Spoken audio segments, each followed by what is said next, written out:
AMF presents the Bob Hope Special, starring, in a rare television appearance, Ingrid Bergman with Ray Milland. And Shirley Jones. And Les Brown and his band of renown. And now, here is the star of our show, Bob Hope.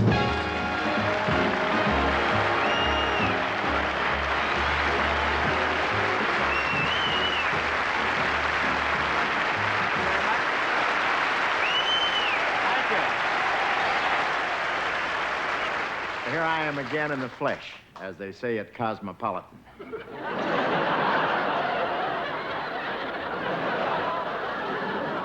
No, this is our second show for AMF. That's the way it is with people who are that big in bowling. They figure everybody's entitled to 2 shots. AMF makes products for industry and leisure, machinery, computers, appliances, sports equipment, motorcycles. It's the first company I've ever seen that outproduces Crosby. Now, this is Academy Award night, or as it's known in my house, Passover.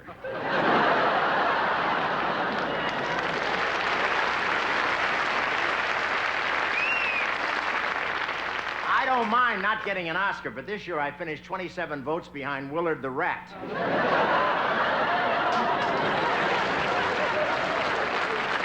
Yes, sir.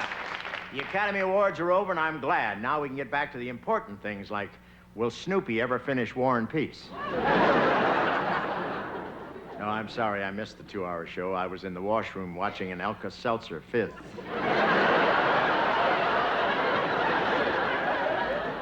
My favorite actor didn't win. Heck, he wasn't even nominated. But I'm not worried. These days in Hollywood, it isn't whether you win or lose that counts, but whether you can still get work with your clothes on.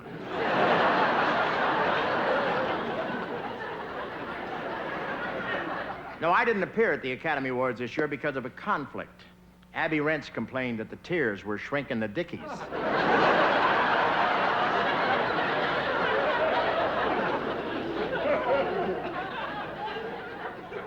So since I'm not there to talk to the winners in person, I'll have to do the next best thing. Wait till I get home to make those obscene phone calls. Hey, I want to tell you, by the way, this show tonight almost didn't get on the air. You know how Congress is trying to cut down on violence? We had to cut the fight scene between me and my makeup man. No, there's quite a bit of violence on TV. In a show that I saw the other night, 3 guys got beat to death, another strangled, and an old lady tossed down an elevator shaft. And it was a comedy. The senators even attacked the commercials. Personally, I think television commercials have good sense. I mean, when you're sick and want to know what medicine to take, who's better qualified to tell you than Lee Trevino?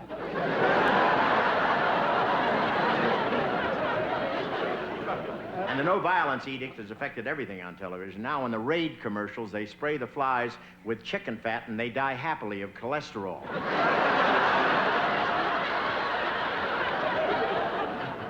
Actually, there's some violence I'd like to see on television. I mean, just once, wouldn't you like to see the man from Glad stuff Mrs. Olsen into a baggie?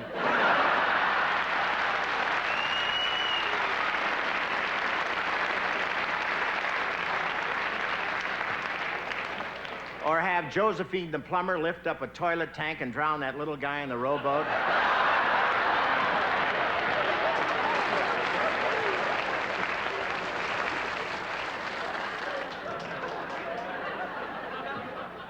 And wouldn't it be great if the herd of bulls stampeded over Marilyn Lynch? Can you imagine President Nixon putting John Connally in charge of keeping prices down? Putting a Texan in charge of low prices is like asking Evel Knievel to park your car.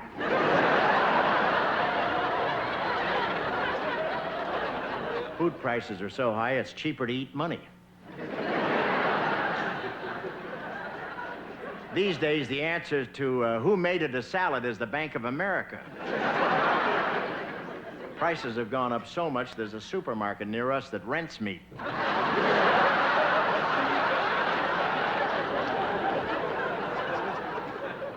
Families that used to feed the dog the leftovers are now fighting him for Alpo. Restaurants are substituting cheaper cuts of meat. The other night I ordered a steak and I got the part of the bull the matador never sees. I know you saw this month's issue of Cosmopolitan. If you were there early. Because they had a picture of Burt Reynolds in there trying to catch a cold. Burt Reynolds, or as he's known in beauty shops all across the country, Mr. April.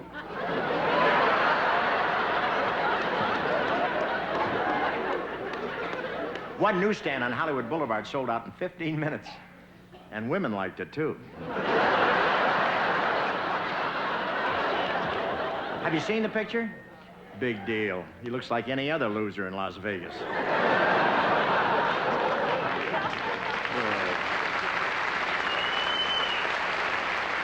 And man, is he hairy. He looks like a commercial for Planet of the Apes. He looks like his nair backfired.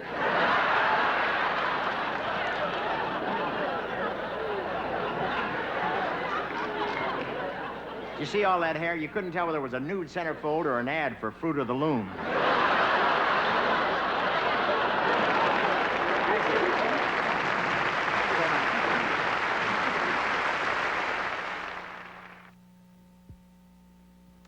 Tonight, we're in Washington, D.C., in order that we might welcome to our show a very special lady. She is currently appearing here at Kennedy Center in Shaw's Captain Brassbound's Conversion, in which she dazzled the critics and the audience. She's one of the great ladies of our business, and we're delighted to bring her to you now, the very lovely and exciting Ingrid Bergman.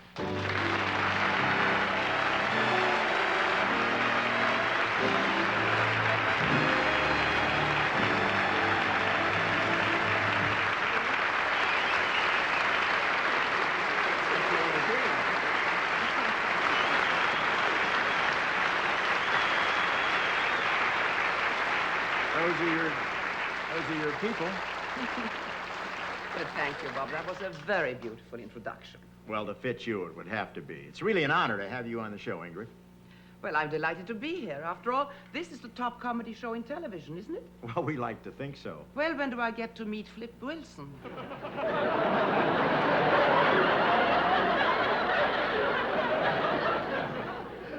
Now I know how Yorty felt in Florida. I was just teasing, Bob. Just trying to get a laugh. Well, don't overdo it. One thing they don't need here in Washington is another comedian. By the way, Bob, I want to thank you for coming here to Washington so we could do this. Well, I'm glad I did it. Give me a chance to see you in Captain Brassbound's Conversion. Your appearance here is the biggest event in our nation's capital since Martha switched to a prince's phone. Thank you. It's a pleasure to be received with open arms in Washington. Ingrid, we're really thrilled to have you on the show because you rarely appear on television. Well, that's true, Bob. I'm a bit wary of a medium where a man becomes a star by saying, try it, you'll like it. Yeah, but there's a lot of TV worth watching. I agree. I just love The Late Show. Oh, why is that? Where else could I be 22 for 32 years?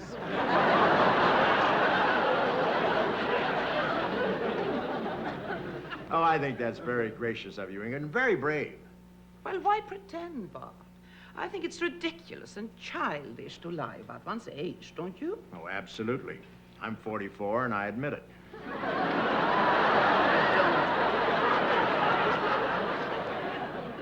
You don't look 45.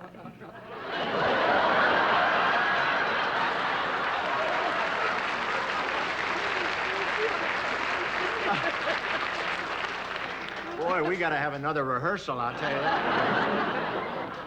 Let's leave that hang right in there and hurry along. Bob, how do you manage to always look so marvelous? Well, it's my hair. It's prematurely brown.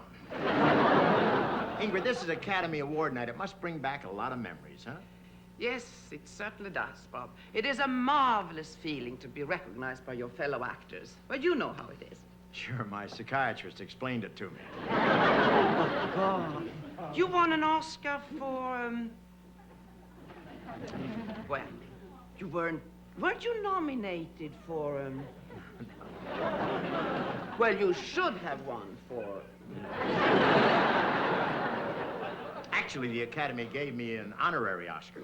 What for? Well, I don't like to think about it. All I know is they gave it to me in a year I didn't make a picture.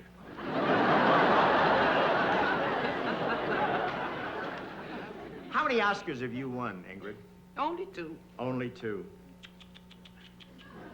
Have you considered another line of work? That's amazing, Ingrid. Here I am standing next to a double Oscar winner, and I don't have my usual reaction. And what is that? I don't hate you. I am glad, Bob, because I have a great admiration for you. You mean that? Mm-hmm. Yes, of course. No one does what you do better than you do.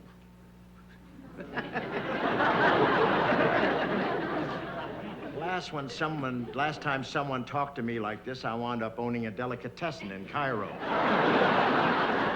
Now, forgive me for gushing, but you know, you've always been a secret passion of mine. I've seen all your pictures, and I've loved you in every one of them.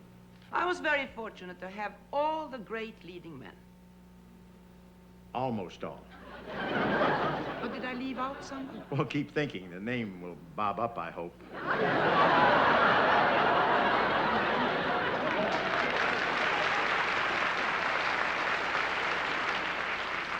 Oh, of course.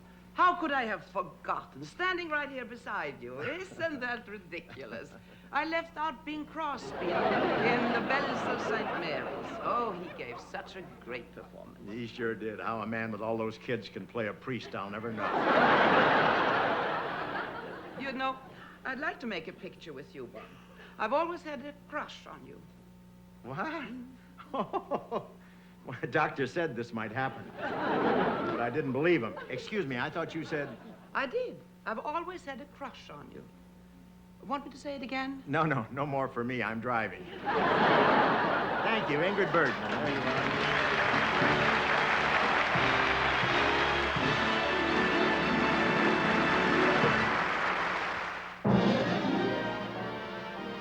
What is the secret of winning the penultimate of the motion picture screen, an Academy Award Oscar? Is it devilish good looks? Is it charisma, a dynamic personality? Is it worldwide popular appeal? Is it superlative acting talent? It's all this and more. It takes a part worthy of this dazzling thespian genius. Right on, Frank.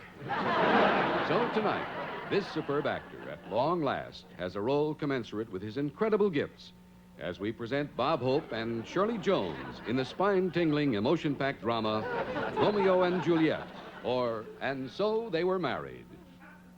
Romeo and Juliet have been married a year now, and once again they've taken the poison. It is now 2 hours later. Feel anything? A little heartburn. No wonder. I send you on one simple errand. Go to the drugstore, I said, and get some poison. What do you bring back? Penicillin.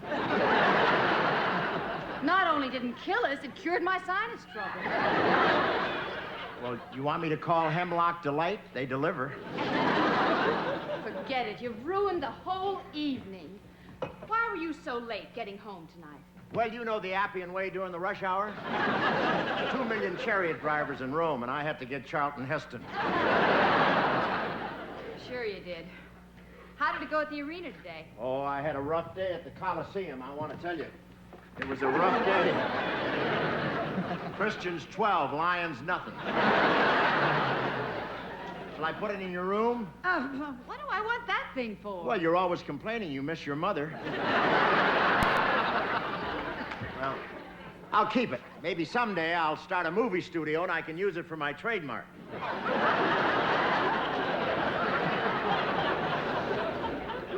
How about dinner? I'll go see about it.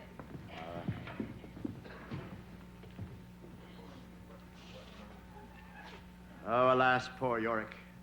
I warned him not to play tennis with Spiro. Yuck, yuck, yuck.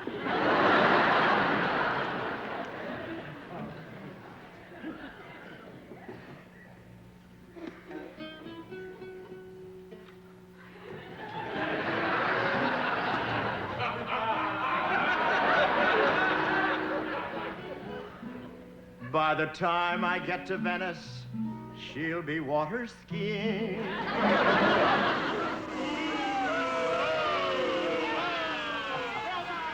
Oh, that Glenn Campbell's so jealous. Coming. Coming here. Yes? Buy some cookies, senor? Cookies? What for? For a girls' club. And what's your little club called? The Mafia.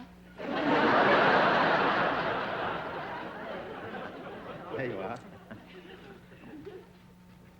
I can't take chances. The last time I turned her down, my pizza exploded.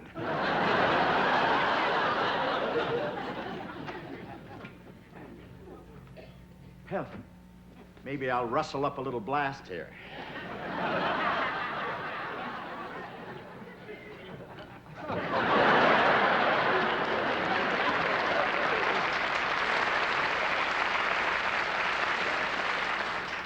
I didn't know Mogan and David were fighting.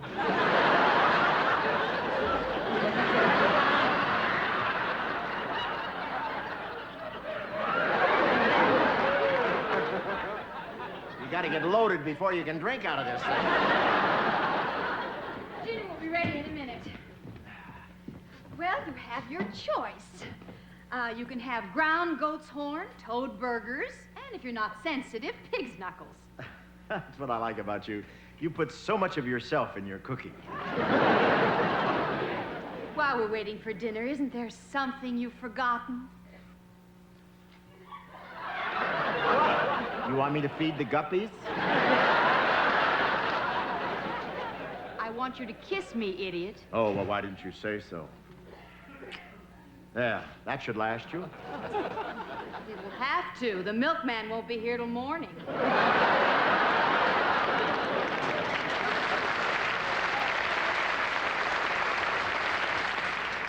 I don't know why I married you. Oh, you know why. You know why. You were already 14 years old, and your parents were afraid you'd be an old maid. Wrong. My folks wanted me to marry you because they thought you were born to the purple.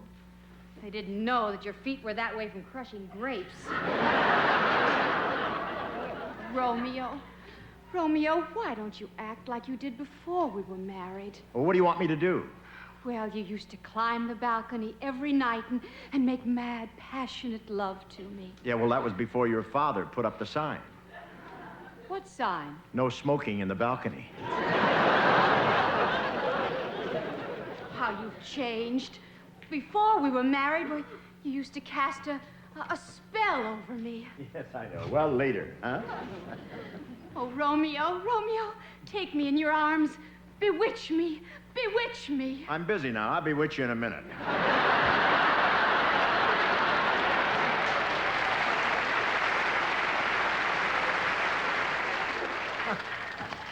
Oh, you just don't love me anymore. How can you say that? How can you say that? I even wrote a sonnet about you. What am I supposed to do with this? Well, I bought you this disposal, didn't I? There you are. Everywhere you go, pollution freaks. What happened to us? We used to be the world's greatest lovers. Yeah, that was before you bought that ridiculous waterbed. What's that got to do with it? How'd you like to wake up at the night and your kneecaps had white caps?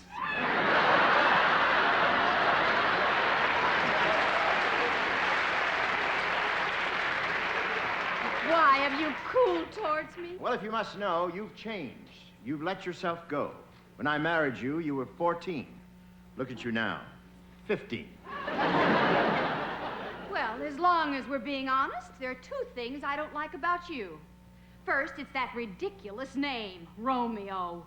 Why couldn't they name you Sam or Herman like the rest of the boys? What's in a name? A rose by any other name would smell as sweet. That brings me to the second thing.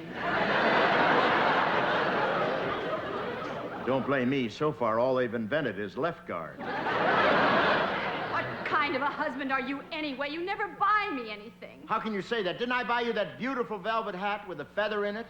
Yeah, but now you're wearing it. I can't live on the allowance you give me. I give you 40 lira a week. Mrs. Cellini upstairs gets 50 from her husband. Oh, Mrs. Cellini, I'd give her 50 myself. So that's it. Another woman. Of course not. Are you sure? Well, for a while there, I thought there was another woman, but it turned out to be the full-length mirror in the hall. I tried to date myself 3 times last week. You never did have any taste. Well, I give up. I'm leaving. Again? Oh, you've walked out more times than George Meany. Why, tell me, why have you been needling me all day? You don't even know what day this is. Well, let me think. Opening day of the Paris peace talks? It's our wedding anniversary. Well, I was close. Wait a minute, hold it. You can't take these. These are mine. Yours. They're mine.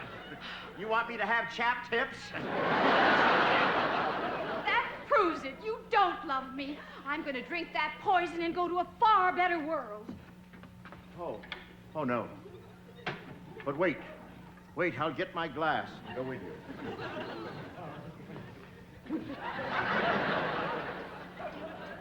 You are? Ladies first? You first. You're the man. The man. What's all this talk about equal rights? You first.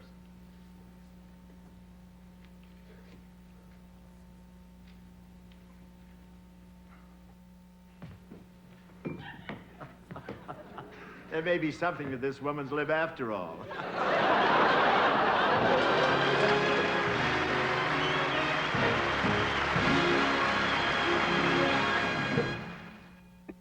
One of my all-time favorite movies is The Lost Weekend, which won the Oscar for Best Picture of 1945 and also won the Best Actor Award for Ray Milland for his brilliant and moving portrayal of a man whose life was ruined by alcohol.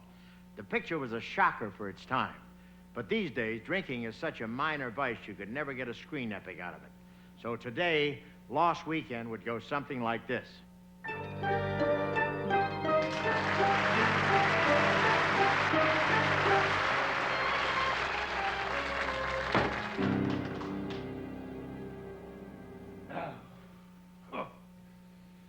Hi there.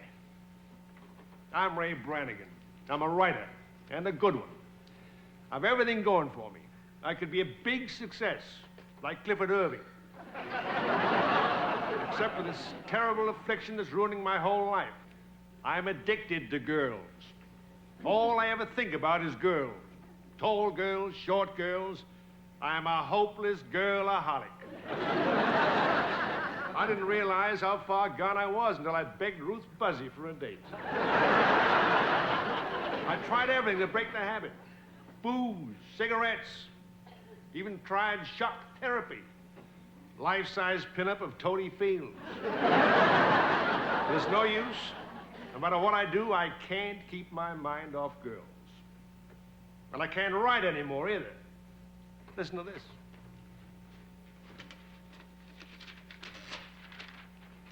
Now is the time for all good men to come to the aid of Raquel Welch, Liz Taylor, and Ann Margaret. But I have one last hope. An organization called Girlaholics Anonymous. And when you get an overpowering urge to see a girl, you call them. And they send a guy over to talk you out of it. I'm so desperate, I've got to call him right now. It's my last chance.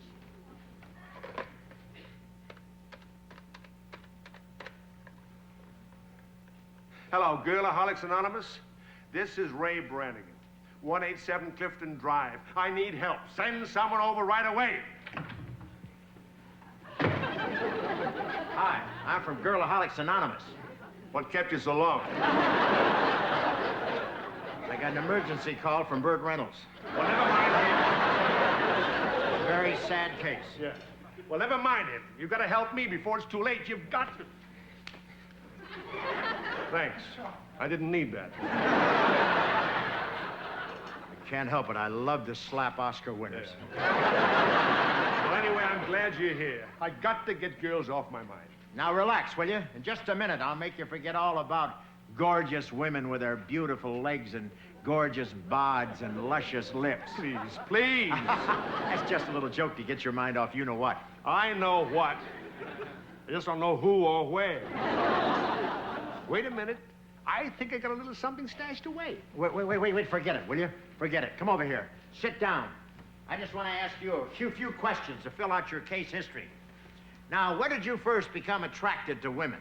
Well, it was in a hospital. In the crib next to me was a little blonde baby, a girl. And she smiled at me. I thought it was love. Didn't find out until later that it was gas.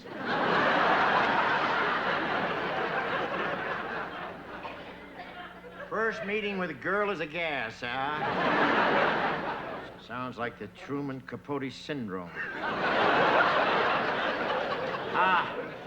When was the last time you had a date? Who can remember? It was over an hour ago. Now, wait, steady. Nurses, governesses, girl guides, school teachers, sales girls, waitresses, chorus girls. Hey, you think I'm a wolf?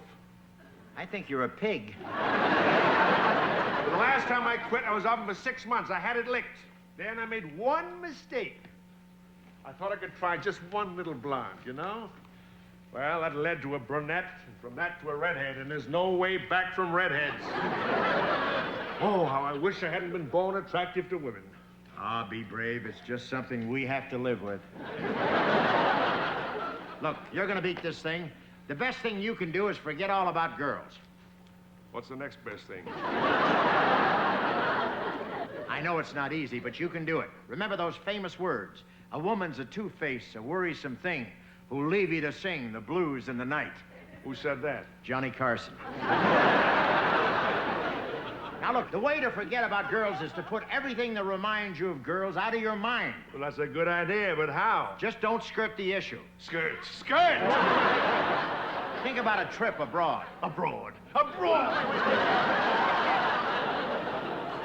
Maybe just go with a bosom pal. A pal.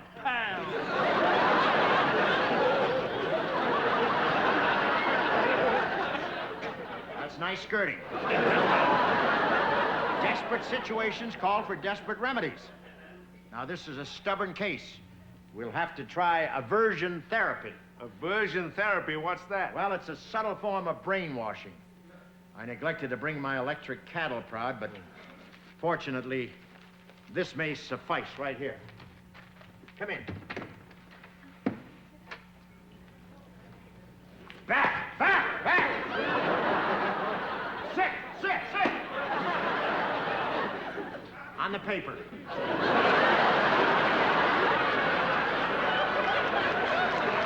Now, take a good look at her. It's creatures like this that have changed you from a proud, self-respecting man to a spineless, sniveling, whimpering mass of jelly. You become a slave to this mad craving. And if you don't get this monkey off your back, you'll wind up on Skid Row, a hopeless piece of human flotsam. What do you say to that? May I just bite the back of her neck? That's what I thought. What's the idea? Aversion therapy. Every time a forbidden thought enters your mind, I'm gonna whack it out. Well, I'm strong. I can withstand temptation. We'll see.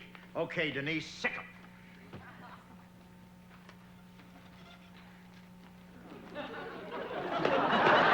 What are you hitting me for? Didn't move a muscle. Yeah, but your eyeballs were doing the funky chicken.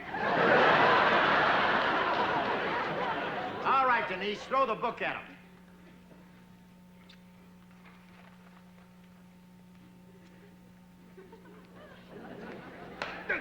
I didn't do a thing. Why'd you hit me? I'm just checking to see if you're still alive. Hey, I think he's cured. Oh, bless you, sir. Bless you and thank you for spending time to help a lost soul. Hey, he is cured. Isn't that wonderful? Yes, and thanks to you and your wonderful organization, I know now that I can make it. Well, congratulations. Oh, that's great. Come, Denise. I thought he'd never leave. Now, let me see. I think I put a little something away for moments like this.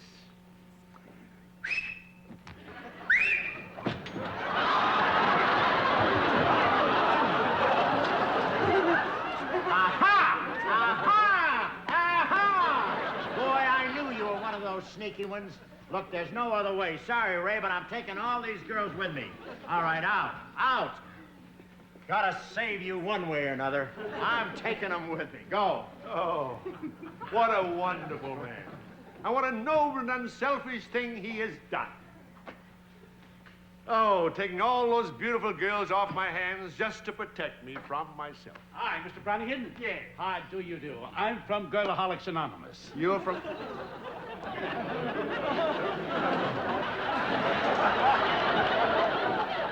You were from Girlaholics Anonymous? That's right. Well, who was the guy that just went out?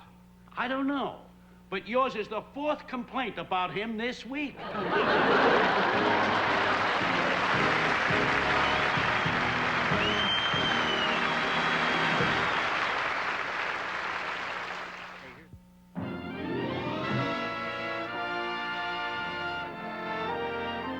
This is Hollywood's most glamorous night, the Academy Awards. And this is the home of the two people most likely to receive those precious Oscars, Hollywood's most glamorous couple, Richard Magnificent and Liz Luscious. And here is Richard Magnificent now.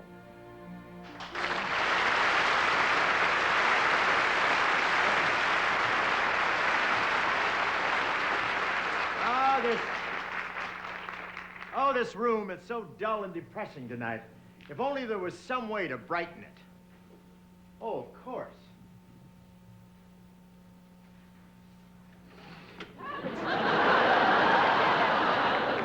Yeah, that's better. Warms me all over. Oh, darling, there's barely time for a taste of the bubbly. You better hurry. Coming, my pet.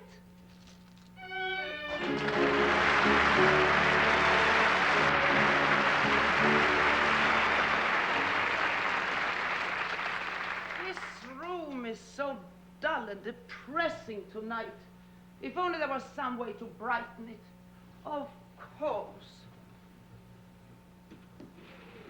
That is much better. Oh, good to see you again, darling. I'm looking well. How have you been? Divine. It's been ages since I've seen you, Richard. Where are you living? Well, here at our house. I'm in the north wing, you know. Ah. You still in the south wing? Yes, it's lovely there this time of year. You know, I opened the windows this morning and it was just beautiful. The sunshine streaming in. Sunshine? It's snowing at my end. How are things at your end? I manage. I half expected you might drop by sometime to see your child. I have a child. Yes, born in August. Oh, I suppose I should have sent you a note. A child. Interesting. What is it, a boy or an actress? Looks like you. I guess it's a boy. So I have a son. Imagine that. One day you miss Rona Barrett and look what happens. Oh, must we attend this meaningless charade tonight? It is such a bore. I know, but we have a responsibility to our fans. They so rarely get a chance to adore us. But these Academy Awards are so ridiculous. They're just an archaic tribal rite that proves nothing. Oh, true, but it is recognition by our peers. Peers? Darling, we don't have any. I know, but we should show up. After all, we were nominated. Oh, were we? Oh, of course. You for your magnificent performance as the neurotic meter maid in Wednesday Bloody Thursday. Oh, yes, I was rather superb. Yes, and me for my depraved teenager in the Clockwork Kumquat. Wasn't I convincing as a teenager? Yes. Clever of you to get a makeup man from Lourdes. Oh, you're deliciously witty. I may have to call my friends in the immigration department. Oh, I'm just joshing. You know I'd die without you. You're the most beautiful woman in Hollywood. Oh, how sweet. And you have been for so many years. Bless you. That's quite a compliment, considering you started as Valentino's stand-in. Tell me, do you really think I'll win? How can you lose? You held me spellbound in Casablanca, when you were notoriously indiscreet, standing in the gaslight as they played intermezzo. I just want an opinion, not your credits. But tonight's your night. You're going to win. You're a giant among pygmies. They've got to recognize your talent. Oh, talent has nothing to do with it. I know you're going to win. Thank you, I think. No, my precious, you'll win. I want you to win with all my heart. Do you really? Look into my eyes. What do you see? My eyelashes. Now, if you get the Oscar, what are you going to say? Oh, I'll think of something. I'll ad-lib something. Whatever comes to mind, like friends, Romans, and countrymen. Romans? Yeah, I may win for The Godfather. If I win, I'll keep it very short. Oh, what will you say, dear? I want to say thank you from the bottom of my heart to the one person whose faith in me never wavered, whose love and devotion sustained me through the dark hours, to the one person whose perspicacity and intelligence... Oh, please, please. You're embarrassing me. You? Well, I'm talking about my agent. Some agent. He only signed you when he lost Lassie. Anyway, before we go, a good luck toast, huh? There you are. There. To you. Thank you. May you get everything you deserve.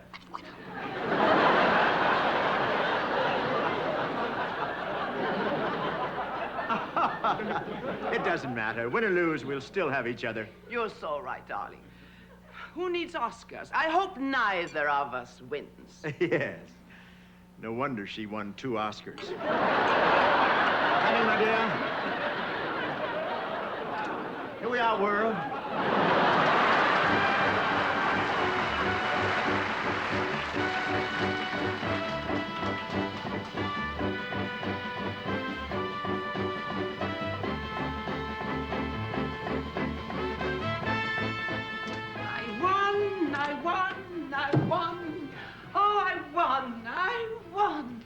Oh, life is beautiful. The world is beautiful, beautiful, beautiful. Oh, I love you more than anything in the world.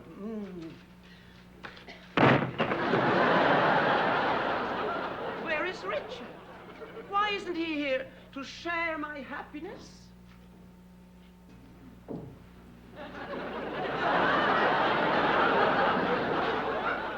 Can't believe I lost the whole thing.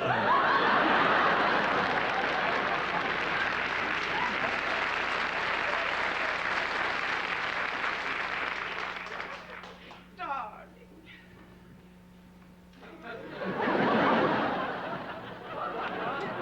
What are you doing? That is my Oscar. Oh, I'm sorry. I thought it was a Mickey Rooney doorstop.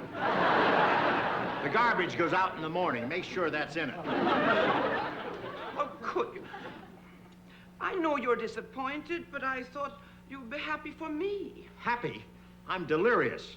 I can't tell you how thrilled I am that you stole an Oscar. Stole? I deserve that Oscar. I worked for it. You sure did. Phone calls, full-page ads in Variety, renting the Goodyear blimp. You sent out more memos than ITT. That's not true. You can't get an Oscar that way. You can't? No, if you could, you'd have a garage full of them. Before we left tonight, you told me how talented I was. You said my acting was superb. So what? This is an election year. You want to know the truth? You're a rank amateur. You're not fit to carry Doris Day's freckle cream. Look who's talking. At your last premiere, the butter in the popcorn machine turned rancid. You can't put me down. I have a diploma from the Actors Studio. That was no diploma, that was a refund. Oh, yes? If I can't act, how come I got that big part in Pigeons over Piccadilly? Margaret Rutherford got sick. Oh, my mother warned me about you. She said any woman who had kissed Cary Grant, Gregory Peck, Yul Brynner, and Humphrey Bogart would someday wind up sleeping with an Oscar. Maybe if you weren't such a ham actor, you'd have one for a roommate, too. I, a ham actor? You're calling I a ham? I, who have endured the slings and arrows of outrageous fortune? Oh, that this too solid flesh would melt. It might if you tried Weight Watchers. The Oscar Derby is a big fraud, I tell you. The only ones who win are the no-talents. Your behavior at the Academy Awards tonight was disgraceful. Running up and down the aisles as they opened every envelope, shouting, me, me, me. You were utterly ridiculous. You have the nerve to criticize my behavior, you with that maudlin acceptance speech. And I want to thank all the little people who helped me. Who helped you? Who was your supporting cast? Snow White and the Seven Dwarfs? You didn't even thank me. Well, I got no help from Dobie. Oh, that does it. That does it. I'm leaving. And I hope you'll be very happy with your stunted friend. And by the way, the Beacon's van lines will pick up my scrapbooks. Oh, yes, and if that's the Avon lady, I've changed my mind about the hormone cream. Mr. Magnificent, Yes? I'm from the Academy. The Academy? Those phonies, are they still in business? Oh, very much so. They sent me here because George C. Scott refused his Oscar, and you are next in line. So this is for you. Oh, well, really? For me? Oh, my goodness. Well, thank you. Thank you. I'd like to thank a lot of people, but I can't think of any. No, I'd like to thank the little people that helped me. You know, the grips and the camera crew and the lighting fellas and... Excuse me, I have to get some Rolaids. Congratulations. Now you have won and I have won. Isn't that wonderful? It sure is. Tell me, do you really love me? Of course, I'll do anything for you. Oh, good. Then you'll give me your Oscar?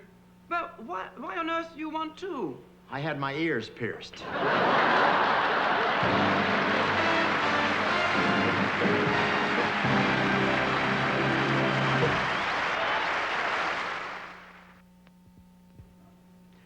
Les? Ladies and gentlemen, thank you for joining us tonight for our Oscar evening. And our congratulations to the winners and the Academy for what is always one of the most exciting nights of the year. We'll be back Thursday night, the 27th of April, with a big special for Kraft. That's Thursday night, April 27th, right after the Flip and Geraldine hour. Thank you and good night.